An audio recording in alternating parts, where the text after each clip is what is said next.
ঝুঁকিপূর্ণ রাস্তা। বাবা সামনে যাও, আমার পিছনে সাইড এটা তো সুন্দর লাগতো, কিন্তু রাস্তা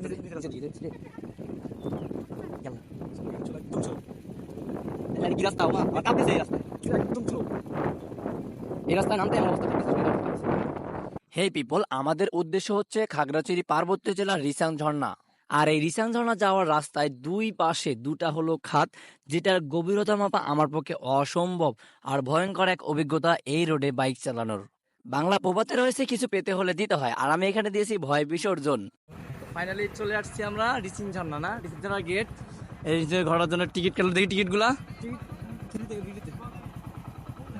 ফ্রিতে।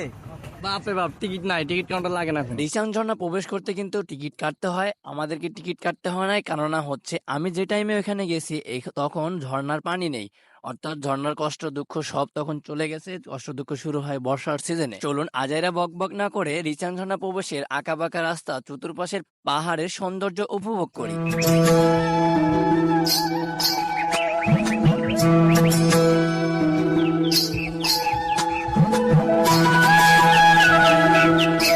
আমি যে রাস্তাতে বাইক ড্রাইভিং করতেছি, দুই পাশে দুই বিশাল খাদ, যার উচ্চতা যার গভীরতা আমার ধারণার বাহিরে, আর চতুর্পাশে পাহাড়। মনোরম পরিবেশটা কিন্তু ছিল অস্থির লেভেলের। যদিও বাইক ড্রাইভিং করাটা ছিল ভয়ঙ্কর, কেননা যদি কম বেশি হয়, একবার যদি খাদে পড়ে যায়, বেঁচে থাকা অসম্ভব। যত যাই কিছুই ঘটে যাক না কেন ভাই, মনের কৌতূহল তো আর মানে না।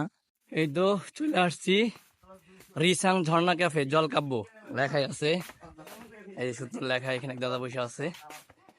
আমরা এখন নিচের দিকে নামবো। পানি নাই, ঝর্ণাটা তো দেখতে পারবো আসলে ঝর্ণাটা কিরকম, ওনার দিকে রওনা দিচ্ছি। হাঁটতেছি, এই যে আমাদের দাদু আছে সাথে, দাদু কিন্তু ডিফেন্সের লোক, মানে আমাদের পথে ঘাটে যেখানে আটকাবে কোনো প্যারা নাই, চিল মুটে চলে যাবো। কারণ পার্বত্য অঞ্চলে ডিফেন্সের লোকের হেরামি আলাদা। এই আর সাইডের ভিউ গুলা দেখেন শুধু ভাই, এ সকল ভিউ দেখতে হলে আসতে হবে খাগড়াছড়ি, আর খাগড়াছড়ি আসলে এ সকল ভিউ এর দেখা পাবেন। এখন অনেকেই মনে মনে ভাবতেছেন এত সুন্দর জায়গা, কিন্তু এত সুন্দর জায়গা উপভোগ করতে গেলে আপনাকে করতে হবে পরিশ্রম। পাহাড়ি অঞ্চলে সবচেয়ে পরিশ্রমের কাজটা হচ্ছে উপরের দিকে ওঠা আর নিচের দিকে নামা, কারণ উপরের দিকে উঠতে আর নিচের দিকে নাম আপনার পেটের ভাত পয়সা অসুল হয়ে যাবে। কিন্তু বস, এটা ভুলে গেলে চলবে না, কিছু পেতে হলে দিতে হয়। এই তো দীর্ঘ 2 থেকে 4 মিনিট হাঁটার পর চলে আসলাম ঝর্ণার কাছাকাছি। এই দেখা যাচ্ছে পাহাড়ের কান্না, এই যে আমি। তো অবশেষে আমরা চলে আসছি রিসাং ঝর্ণার সামনে। ঠিক এখন আমি যেখানে দাঁড়িয়ে আছি, এটার পিছনেরটাই হচ্ছে রিসাং ঝর্ণা। যদিও এখন ঝর্ণাকে ঝর্ণা বলে মনে হচ্ছে না, কেননা ঝর্ণার গা দিয়ে পানি পড়তেছে খুবই কম। ঝর্ণা থেকে পানি কম পড়ার উদ্দেশ্য হচ্ছে বর্তমান ঝর্ণার কোনো কষ্ট দুঃখ কিচ্ছু নেই। যদিও ঝর্ণাকে পাহাড়ের কান্না বলা হয়, কিন্তু পাহাড়ের দুঃখ কষ্ট মনে হয় এই সময় কম থাকে, যার কারণে পানি কম পড়তেছে। ঝর্ণার উপর থেকে নিচের দিকের পরিবেশটা ছিল আরো সুন্দর। এইখানে কিন্তু সকলেই ঝর্ণা যখন পানি বেশি থাকে গোসল করার পাশাপাশি পিচ্ছিল খেয়ে নিচের দিকে যায়। আমার আর ভাই দুঃখের বিষয়, কারণ এখন ঝর্ণার পানি নাই, গোসলও করতে পারি নাই, এই অনুভূতিটাও নিতে পারলাম না।